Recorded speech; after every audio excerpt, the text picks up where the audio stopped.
What's going on, YouTube? Welcome back to another Heart Over Height episode. Today we're continuing episode 3 of the Hype Breakdown series that I've been doing on this channel, where we spin a wheel and whatever team it lands on, this entire episode is dedicated to that team. So for instance, we did episode 1 where we had the Atlanta Hawks, episode 2 where we had the San Antonio Spurs. So if you do enjoy those, go back and watch those, as well as check this one out. With that being said, let's get right on into this. So yeah, we're just going to spin this wheel here. Whatever team it lands on, we're going to just grab all the statistics and everything that we need. So it is going to be the Indiana Pacers. So this should be an intriguing one, as Indiana is a growing and up and coming roster. So let me go grab all that information right now. Alright, so I do have the Indiana Pacers depth chart right here, but before we jump into this guy, let's go ahead and talk about what they did last season. Now, of course, the Indiana Pacers finished as that 6th seed, finishing 47-35, tied with both the Magic and the Sixers right there with the record. So they could have slipped into that play-in, but they stayed out just because of the tiebreakers and everything like that. Indiana then went on to stun a lot of teams. I wasn't expecting them to go as far as they did. They ended up making it to the Eastern Conference Finals and unfortunately couldn't take down the Celtics. Now, what I see for them next year, the problem that I see is that, for instance, Boston is really good, of course. The Knicks got better. The Bucks, they are going to be somewhat decent. The Cavs are going to be good. The Magic are going to be good. The Sixers are going to be good. The Pacers are going to be good. The Heat are going to fight. There's rosters here that we could see a bit of a mess, in the sense of we could see a team that went to the Eastern Conference Finals get bounced in the first round, or a team that, didn't go far come back and show up like the Miami Heat. But we'll break that down in just a few seconds. Let's talk about their depth chart. Tyrese Haliburton, of course, being the captain of this team, he had the opportunity that no one else on this roster had, which was to go to Team USA, play in the Olympics, win a gold medal. Yes, he didn't necessarily play a whole lot or anything like that, but what he did is have the opportunity to talk and absorb information from Steph Curry, from LeBron James, from Kevin Durant, some of the greatest players on our planet. He got to just spend his entire summer learning from those guys that are at the end of their careers.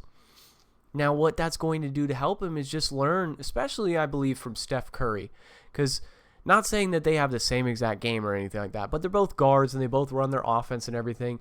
He's just going to learn how to move without the ball a lot, because you do have other guys on this roster who are going to want the ball more, i.e. Pascal Siakam.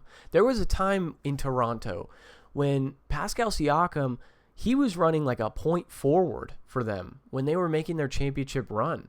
They kind of gave the ball to him and just let him flourish, because he's got the body style of someone, a less muscular Giannis, right? But he's so long and athletic that you give him a full head of steam, similar to Giannis, he's able to create a shot.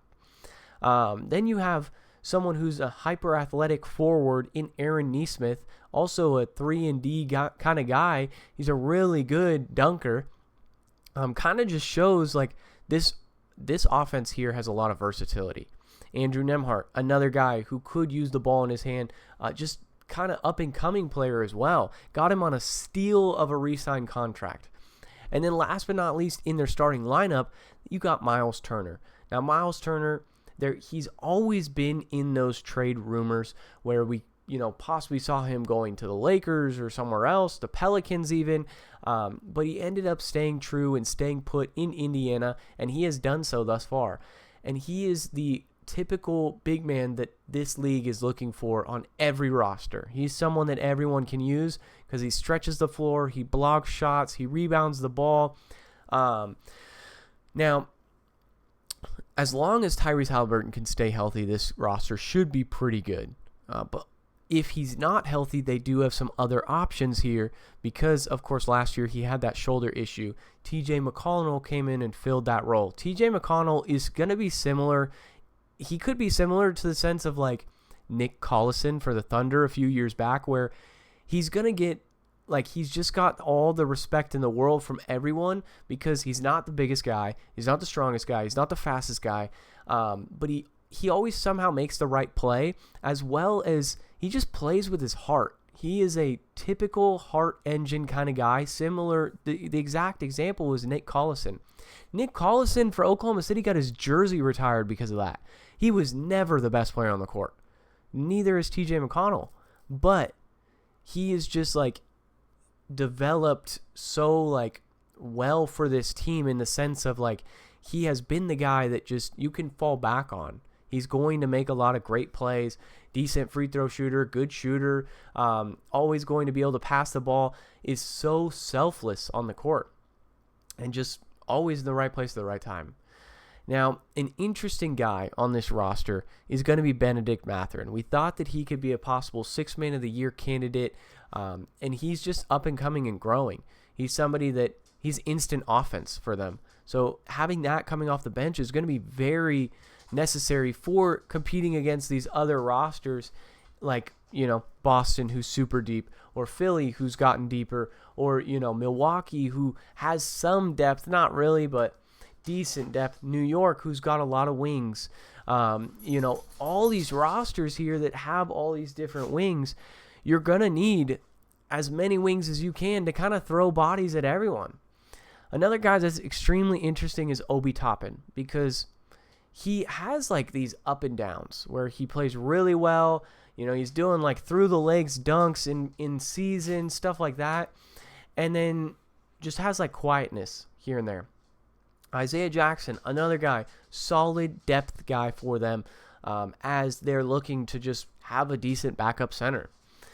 Now, and then on this third rotation that you look at here, you have a guy that's super intriguing to me in Jarace Walker. And what I mean by this is I think he's going to be an extremely valuable trade piece for one of these younger teams because there's not a whole lot of minutes for him on this roster.